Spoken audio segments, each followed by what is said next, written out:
नज़र बिन हारिस इस्लाम का शदीद तरीन दुश्मन था।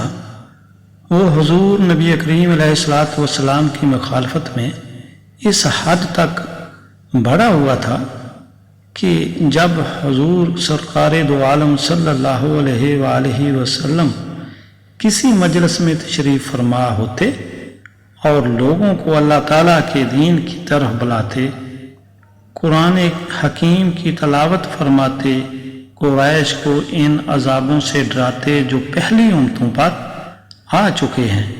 फिर जब आप सल्लल्लाहु अलैहि वसल्लम इस मजलिस से उठकर तशरीफ़ ले जाते तो नज़र बिन हारिस आप सल्लल्लाहु अलैहि वसल्लम की जगह पर बैठ जाता और लोगों के सामने रुस्तम, असफन यार और शाहान फारस के किस्से बयान करता। फिर कहता, रब्बे काबा की कसम, मोहम्मद सल्लल्लाहु अलैहि वसल्लम मुझसे बेहतर बयान करने वाला नहीं है और इसकी बातें तो सिर्फ पुराने किस्से हैं और इसने भी इन किस्सों को इसी तरह ही लिख लिया है जिस तरह के मैंने लिख लिया है। इस पर अल्लाह रब्बुल इज़्ज़त ने कुरान हकीम में इसके मुतल्लिक़ नाज़िल फरमाया, जिसका तर्जुमा है, और इन लोगों ने कहा कि पहले लोगों के किस्से हैं, इन्हें इसने लिखवा लेना चाहा है, बस वही इसे दिन रात लिखाए जाते हैं। तो कह दीजिए कि इसे इस ज़ात ने उतारा है जो आसमानों और ज़मीन का भेद जानता है, बेशक वो बड़ा गफूर रहीम है। कहा जाता है कि एक दिन हजूर नबी करीम अलैहिस्सलातु वस्सलाम वलीद बिन मुगीरा के पास तशरीफ़ फरमा थे कि इसी असना में नज़र बिन हारिस भी आ गया और इनके साथ उसी जगह बैठ गया। इस मजलिस में कुरैश के बहुत से लोग मौजूद थे। हुजूर नबी करीम अलैहिस्सलातु वस्सलाम गुफ्तगू करने लगे तो नज़र बिन हारिस दरमियान में आ गया। आप सल्लल्लाहु अलैहि वसल्लम ने इससे गुफ्तगू फरमाई।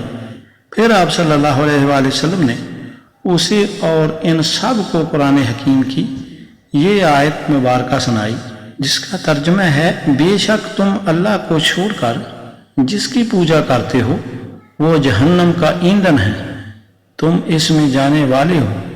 अगर ये मबूद होते तो इसमें ना जाते और इसमें तुम सब हमेशा रहने वाले हो। इनके लिए इसमें लंबी लंबी सांसें होंगी और वो इसमें कुछ ना बन सकेंगे। दुश्मन इस्लाम नज़र बिन हारिस ने कुरान पाक की ये आयत मुबारका सुनी तो खामोश हो गया। इससे कोई जवाब ना बन पाया मगर उसने अपनी इस्लाम दुश्मनी जारी रखी, हत्ता कि जब बदरी मार्का हुआ तो वो कुफार की जानिब से इसमें शरीक हुआ। अल्लाह रब्बुल इज़्ज़त ने मुसलमानों को ग़ज़वा बदर में फतह और नुसरत से नवाजा। कुफार के बहुत से लोग कैदी बना लिए गए। जब हुजूर नबी करीम अलैहिस्सलातु वस्सलाम बदर के बाद मकाम असील में पहुंचे, कैदियों को आप सल्लल्लाहु अलैहि वसल्लम के सामने पेश किया गया। जब आप सल्लल्लाहु अलैहि वसल्लम की निगाह मुबारक मशहूर दुश्मन इस्लाम नज़र बिन हारिस पर पड़ी तो इसे इस तरह देखा कि नज़र खौफ से थर थर कांप उठा। इस पर हैबत तारी हो गई और अपने साथी से कहने लगा, खुदा की कसम, मुझे मोहम्मद सल्लल्लाहु अलैहि वसल्लम की नज़रों से यूं मालूम हुआ कि जैसे वो मुझे कत्ल कर देंगे, क्योंकि मुझे इनकी दो आंखों में अपनी मौत नजर आई है। नज़र के साथी ने कहा, इसका सबब तुझ पर खौफ का गलबा है। थोड़ी देर बाद नज़र ने हज़रत मुसाब बिन उमैर रज़ी अल्लाह तआला अन्हु से कहा, ऐ मुसाब, आप मेरे करीबी रिश्तेदार हैं, मेरे बारे में अपने साथी मोहम्मद सल्लल्लाहु अलैहि वसल्लम से गुफ्तगू करें कि मेरे साथ वही मामला करें जो दूसरे कैदियों के साथ करें। अगर इनको कत्ल करें तो मुझे भी कत्ल करें और अगर इनको आज़ाद करें तो मुझे भी आज़ाद करें। हज़रत मुसाब बिन उमैर रज़ी अल्लाह तआला अन्हु ने जवाब दिया कि तुझे दूसरे कैदियों के साथ कोई मुनासबत नहीं, क्योंकि تو نے رسول کریم علیہ الصلوۃ والسلام کے ساتھیوں کو بہت تکلیف دی ہے اور تیری طرف سے حضور صلی اللہ علیہ وآلہ وسلم کو بہت زیادہ دکھ پہنچا ہے۔ تو نے قرآن پاک میں بہت طعن کیے ہیں۔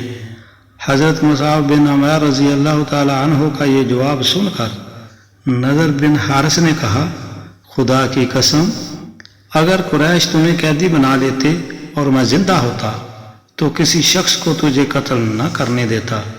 حضرت مصعب رضی اللہ تعالی عنہ نے فرمایا، تو سچ کہتا ہے، لیکن میں تیری طرح نہیں ہوں، کیونکہ اسلام نے پہلے تمام عہد و پیمان کو ختم کر دیا ہے۔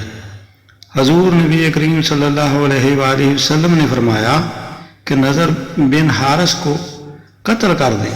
حضرت مقداد رضی اللہ تعالی عنہ نے عرض کیا، یا رسول اللہ صلی اللہ علیہ وآلہ وسلم، یہ میرا قیدی ہے۔